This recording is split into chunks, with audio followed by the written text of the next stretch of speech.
Okay, we're starting a new video. This is the next portrait project. It's this cowboy dude, only I have an intermediate exercise that goes with this. Ta-da! Okay, this is our posterization, and you can see it's got his face into several layers, very much like a value scale. Okay, there's the lightest, and then next to the lightest, and then darker, and then darker. All right, and then there's teeny bits of black, I guess. So the first thing we're going to do is make a value scale. And what I've done here, this is not a value scale. I did this so you could see the differences in color. I am taking quinacridone, burnt scarlet, and indigo. And as I'm going darker, I'm going to put little bits more indigo in. I left this light like this so you could see the difference in proportion of the colors, how I've changed the color from the lightest to the darkest. So let's make a value scale here. I should be going left to right now. This is white, and then we need a pale value. I think that's just a tiny bit too light. Oh, that might be a little too dark. Okay, well, let's do something about that. Let's see. Oops, there's the paper towels. Okay. Now, I think that's about right there. Okay. So then what I've got to do, I have got the quinacridone burnt scarlet in here. And it's very concentrated because what I did was I pre-wet my colors. In fact, I let the colors even dry up in here just because I pre-wet them. I mixed this yesterday. Okay, and there's my indigo. But I'm just reconstituting it with a little bit of water so that it's pretty strong. So I'm going to add a little. Ooh, I hope I didn't add too much. A little blue into that. Let's see what we got here. Okay, that's about right.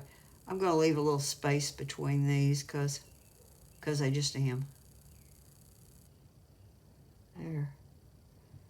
Yeah, if anything, I'm going to add a little bit more color to it.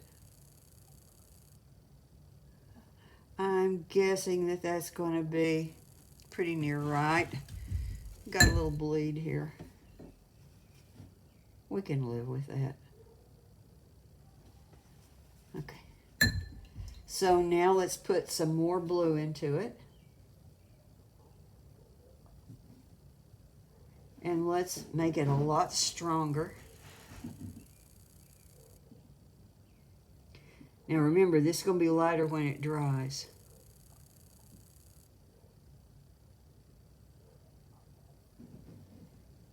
In fact, I don't know if that's going to be dark enough. Pile a little more on there. It'll take it a little longer to dry because this is the same concentration. And let's take the indigo mixture over here. The problem is that it's just not enough stronger to make a good dark. So I'm going to pick up a little more indigo. I'm going to thicken this.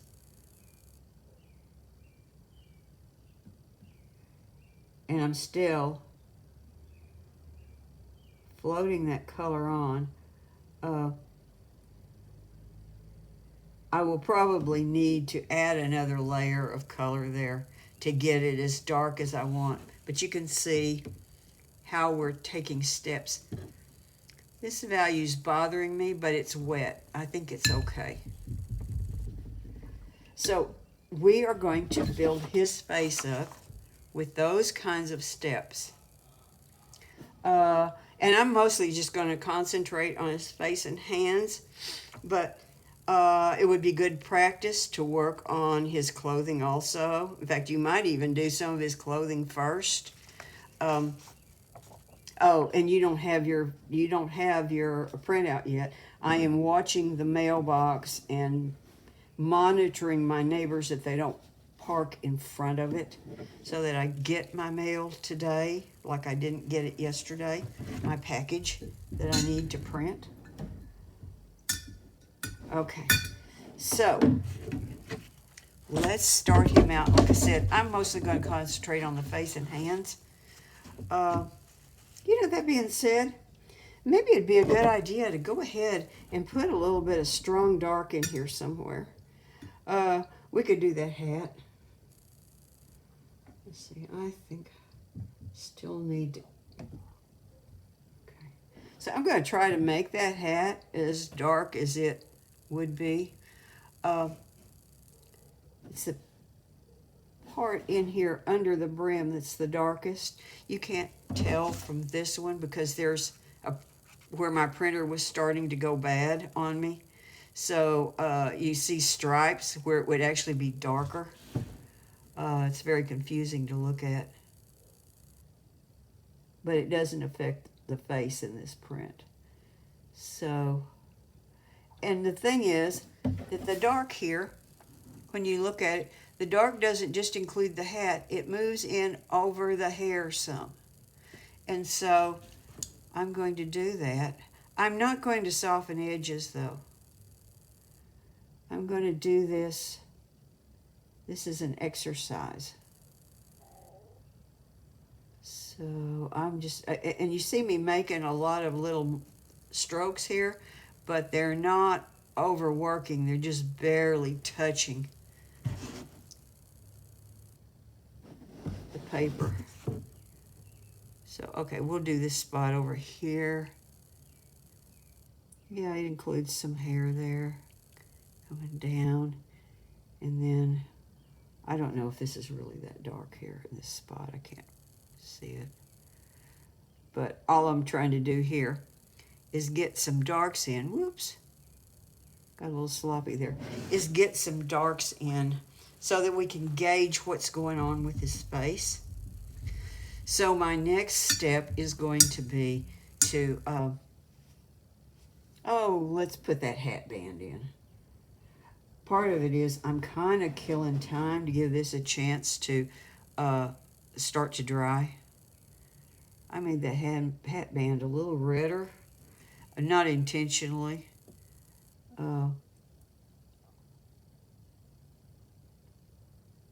And really, this isn't about color. This is about value.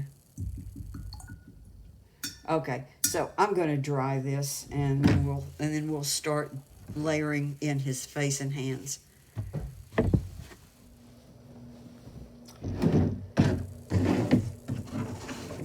Okay. So now, even though I showed you this, and these are the kind of values we're looking for, it's not exactly what I'm going to do because we're going to be building layers on top of this. And so we don't necessarily need that strong of a mixture to get to our darks because our darks are going to be built up. Also, I want a real pale layer of color here for my first layer. So I'm going to pre-wet him. I wouldn't necessarily do this by pre-wetting, but I'm pre-wetting because some of you have been so much more successful with working that way when we worked on the horses that I think that this is a good way to show it. And by the way, if I splash over here onto these other dark areas, it matters not.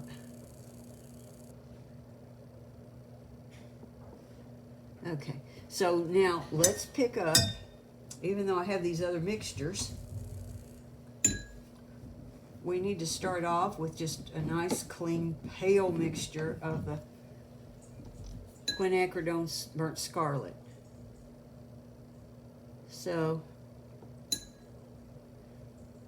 and remember, we're mixing this with water that's already on the face.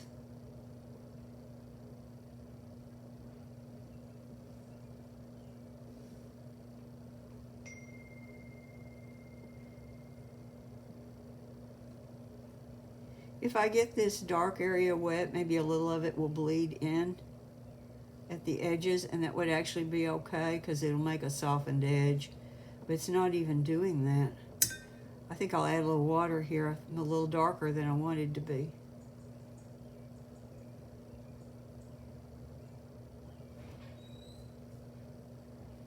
So let's keep it pretty light. I'm actually pulling a little paint up here. Again, very little pressure. This is very, very wet, so I don't have to do much of anything to it. So although you see me stroking over it, I'm not working, overworking it at all because it's very wet. And because the pressure is very low. Okay, so let's go down here and do the same thing on the hands. I think I've got him in view. You know, I should do that. It's always, I think, the most helpful to get your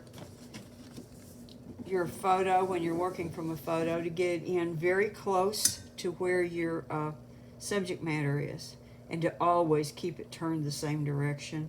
Please do that.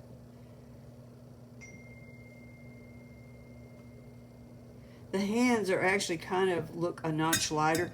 This lightest, next to the lightest part on the hand, is actually like the very lightest part on the skin there. So the face is a lot more in shadow. I'm inclined to want to even them out just a little bit more than that. I think it just makes a better balanced looking piece. Of course, this is a photo, so the hands are really a little larger than they appear, a little larger than they are.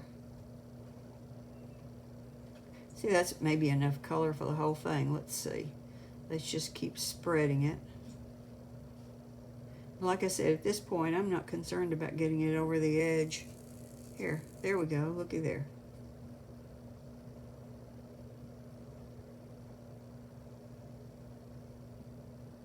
Just a little bit more color down here.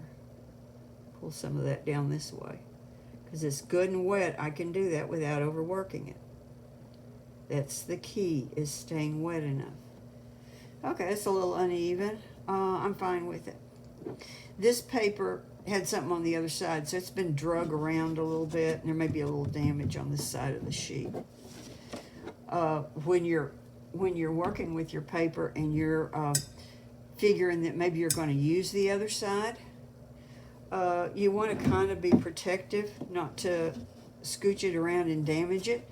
One thing I used to do that you could do is tape a piece of plain paper to the back to protect it, and that way you don't damage it. Or of course, some people have it taped down to a board or something. I don't like to have them taped to a board though, because I find that when it buckles, the buckle is actually worse because it's forced to be confined by those edges that stay in the same place, so the middle buckles more. And so I really disapprove of that, and it takes longer to get them dry too. So, okay, now we're going to dry. Okay, now you will notice there are only a few very light spots on his face. There is a tiny, tiny spot right here on the bottom of the eyeball where the shine on that lower lid is reflecting back up. There's a little light spot there on the eyeball. There's a light spot here, here. That's a tiny one there, hardly worth noticing. There's a tiny one there. What you could do, and down here, you know, well, it's too late for that. I don't think I would mask any of that out. You could mask there for the ring, or maybe those little spots right there and there if you wanted to.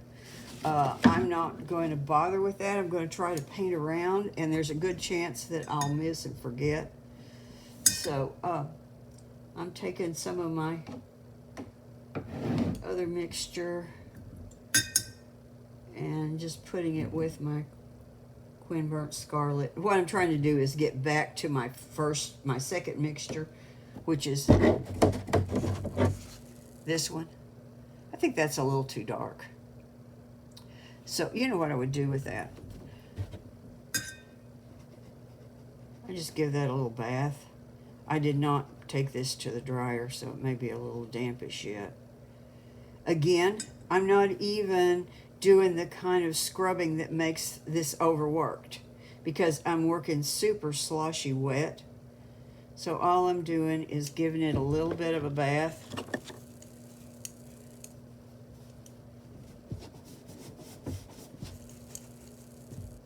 We'll see how that looks when it dries. It might be a little better. I'm not very happy with it.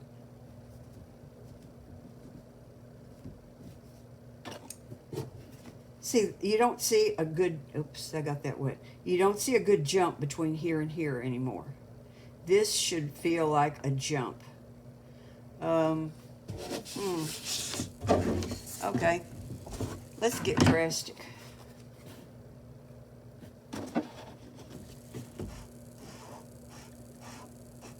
So here, I'm getting it wet, but I'm being very gentle with it. I'm not really scrubbing like that. I'm being very gentle with it.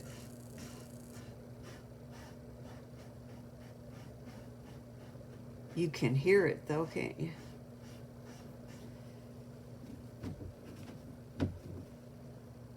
That's better. I still don't see enough of a jump between these two.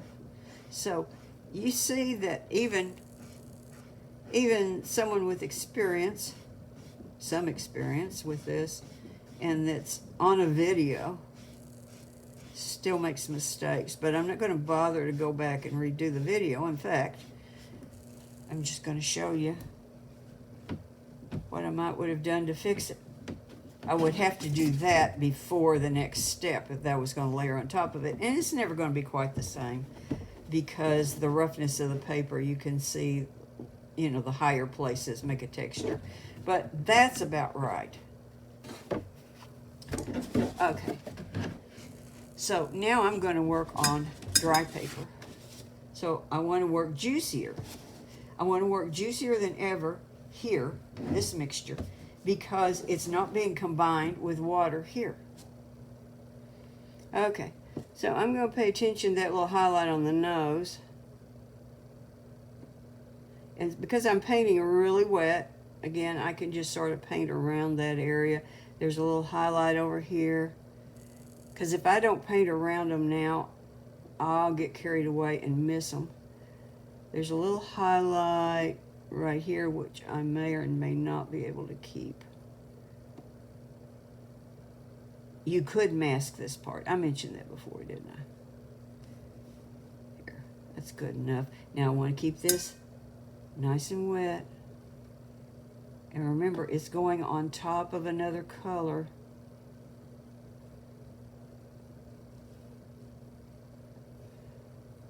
Oop, missed that spot.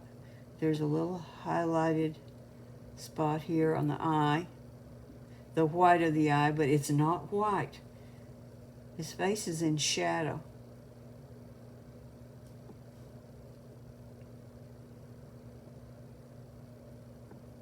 Don't leave the whole eyeball white. That'll look pretty silly. You know what? I'll leave a little highlight there. It's in the wrong spot, but I'll leave it because I think it would look nice.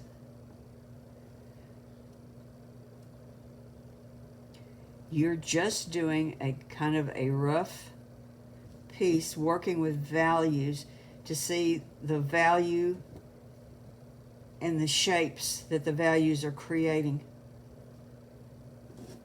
And look, just having those little bits of highlight there makes it feel like it has a little bit of shape. There's something about that little highlight pop that that just tends to almost start to make roundness, you know, even though the rest of it's a flat wash. It's really remarkable that that can do that. So let's look at the shape on the fingers. Some of this is pretty obviously predictable here. And maybe some of it's not. He's a medium to large boned man. I can't tell which. and he's a little overweight. And so his fingers have a thickness to them. Okay, let's get this little highlight in here. Remember, that gives us a lot of sense of shape. And I'm adding water here. I'm making sure that my mixture is staying very wet. Like I said, you could do something with that ring if you wanted to.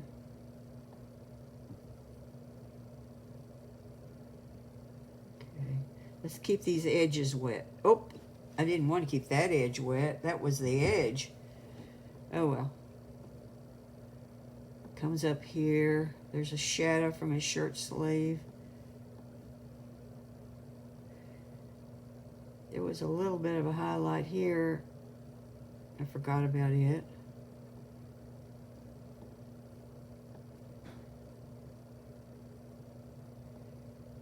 This just gives you kind of a preview on how these layers are built up. And I think that that may be helpful.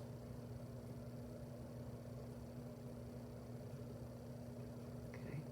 All of this finger, all of this hand is darker than this one up here, except that one little spot here on the fingernail, not the whole fingernail, but a little highlight is on the fingernail.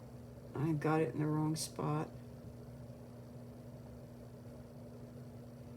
You could pre-draw these in, but it'll kind of ruin the effect because the outline of the drawing itself will show up.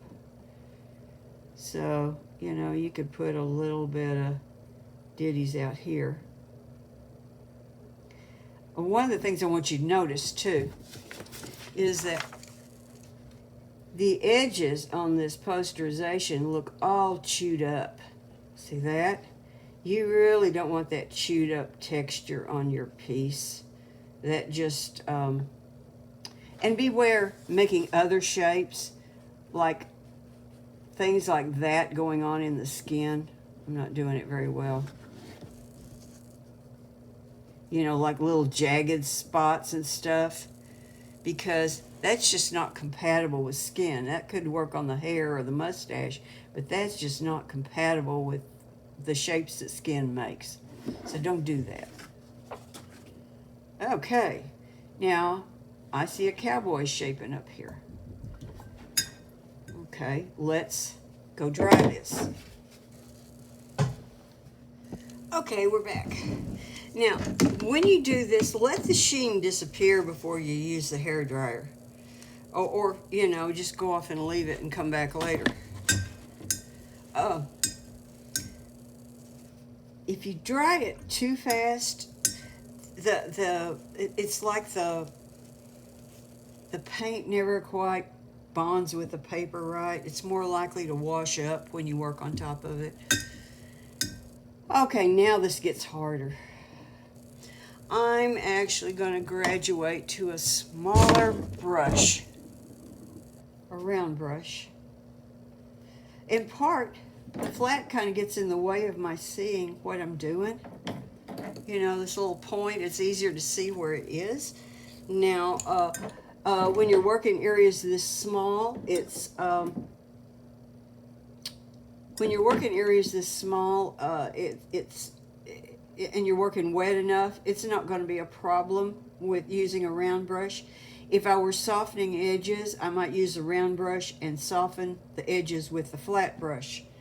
But on this particular piece, we're not softening edges, so it doesn't matter. Okay, so now let's go to this mixture. And I'll probably still thin it out some. In fact, maybe I'll move it over here, some of it, with this. Add a little more water. Let's just see what that looks like. Let's put it in a dark area. Oh, that's a little bit darker than I want. Just so happens that I tested it on an area that's going to be darker. One of the things I want you to watch out for, one of the important things to learn though, is not to just be filling in certain categories of things, like not making the hair one certain value. If you look here, actually his hair comes down like this. There's a little bit of gray in it. And there's a shadow coming over this way, which isn't hair. When you look at this, you can see that darker area coming down like this, but it doesn't necessarily fill in just an area that's hair. There's not a shape like this that is hair. You don't have, let's see, I'm trying to think of another example. Okay, if you look at the eyebrows, there's a darker area right here in the middle of the eyebrow, and then here's a shape here that is still part of the eyebrow that's lighter than that area. So I want you to think in terms of where the value shapes are, not filling in and making eyebrows and lips, and people are always wanting to make lips separate and a different color, and I want you to look at the shapes. The shapes of the values, not the shapes of the things. This is the way to say it. Not the shapes of the things, but the shapes of the values. So we're doing still this value here, this bigger one, not that little dark one. So let's see. Okay, I think this is going to be about right. I've just got a mixture that I'm guessing, because again, it's layering on top of other color. So let's say this comes down. There's a little place across the nose here. You know, you're just going to be, I mean, I'm not getting this exactly the right shapes. In fact, boy, I just really missed there. There's a little lighter area here. Maybe I don't want that to come in the eyeball that far. Okay, there's an area there. Oh, well, we can pull this in over the pupil. So we're doing those shapes, plus we're adding in over the darker shapes. So what I'm going to do over here, because this is going to dry before I'm ready for it to dry, so I'm going to soften this edge and pull it out. I said we weren't going to soften edges. Well, I lied again. I'll just keep pulling that out, make that lighter, because I'm going to concentrate on this area, and I just can't be everywhere at once before it dries. All of this is going to cover the ear. Let's see. So, does a shape kind of like this.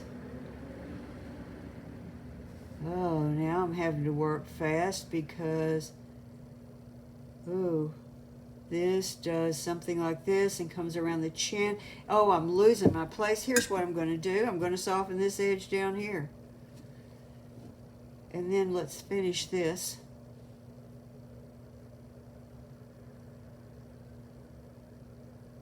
You won't get all these places right. I won't get them all right. You'll get a lot of them right. And when you do, you'll be better prepared to paint him later.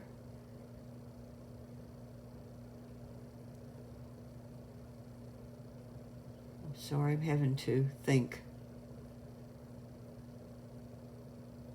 You shouldn't actually be talking when you're doing art.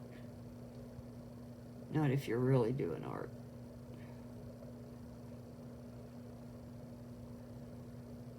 Okay, well, we'll just keep going here.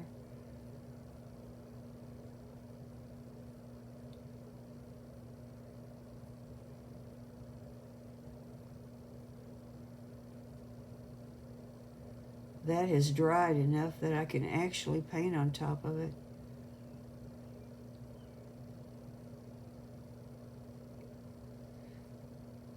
So you might get tired. I'm certainly getting tired. Well, I didn't get that shape right. I didn't get a lot of these shapes right.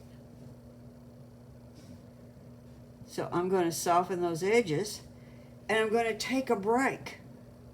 You know, you might need a break. Oh dear, I definitely need a break. Okay, so I'm going to take a break. So during this break, I'll go dry this, and then we will pick back up. Okay, so that's a decent value there. I got the shape way wrong. This should have come way out this way. So I'm making mistakes, so you get to make them too, right? Okay, I did that just to make y'all feel better.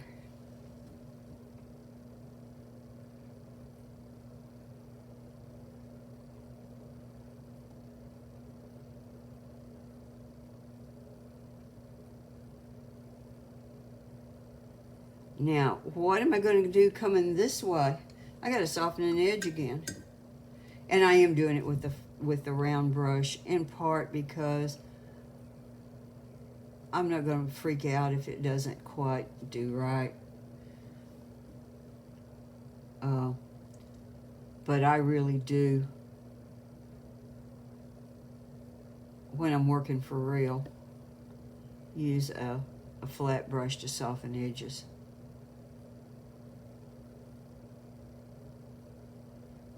That would be one of my major recommendations.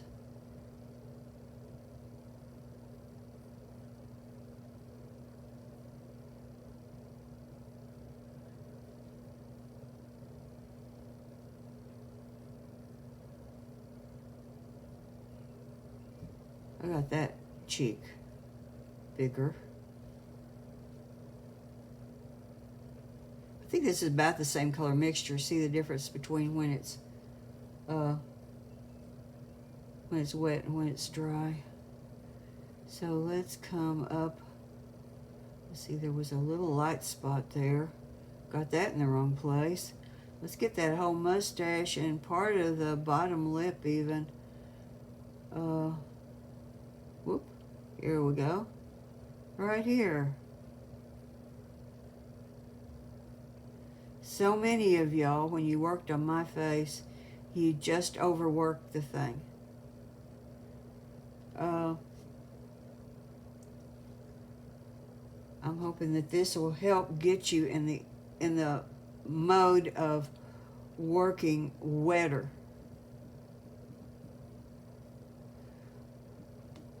All this down here, and of course this isn't his neck, that's his shirt down there, but okay, he's starting to look a little like him. Not him, but maybe this is his brother.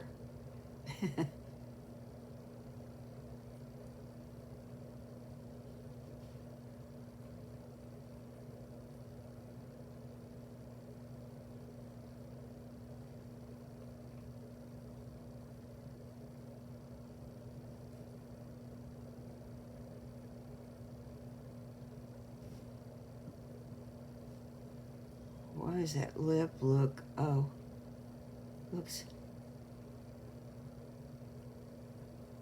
and there's a shadow on the bottom lip from the upper lip or the mustache.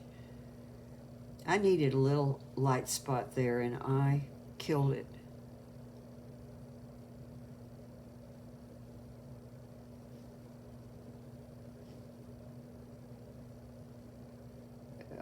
You know, I just want to change that shape.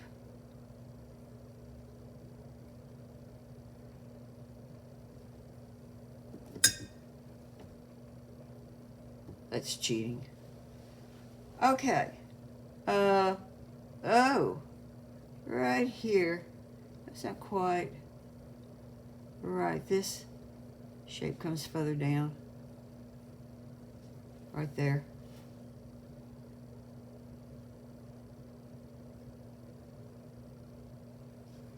Something like that. All right. So let's go down here to the hands. So our next darkest shape, if you look at this, you can see this, right? Yeah. You can see a little darker line right along the bottom of the finger. And then we skip and we come down here. Now, this could be a problem when you're looking at this. This could be kind of hard to follow. Some of the shapes on the fingers and where they bend at the knuckles, and then you see the finger foreshortens and disappears on you. Make the shapes that are there, not the shapes that your left brain thinks should be there. I'm mentioning this because this is an area that my brain has to fight over frequently.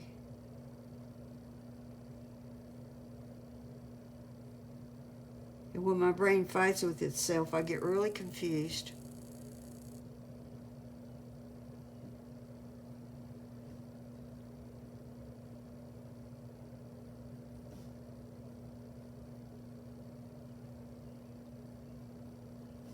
Okay, there's that hand. Let's see. The one down here, there's a whole lot more area on it. And of course, this should all connect. This is one shape here. You see where the shadow on one hand, there's the shadow, and then it casts the shadow on the other hand. So your brain wants to separate that into painting one hand and then painting another hand. I just did it. I just said, okay, there's one hand. The fact is, this is one shape. Think of this as one shape.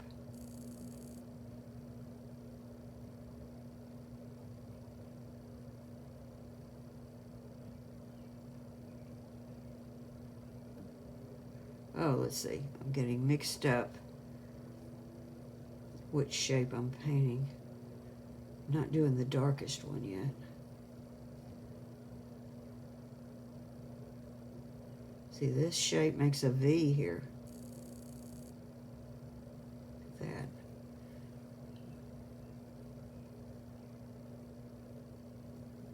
Okay. See, now this finger should be able to run right back into that one because they're both still pretty wet.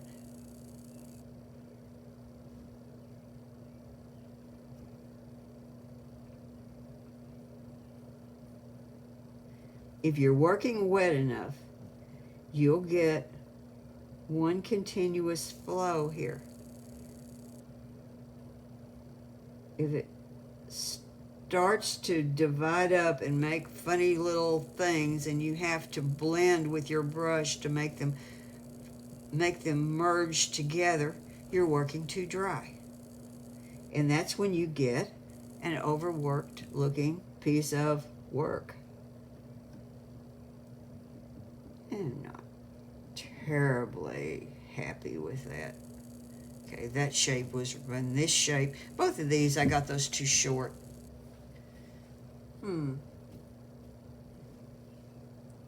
Well, not much to do about it now. Okay. So you can see how this is getting built up.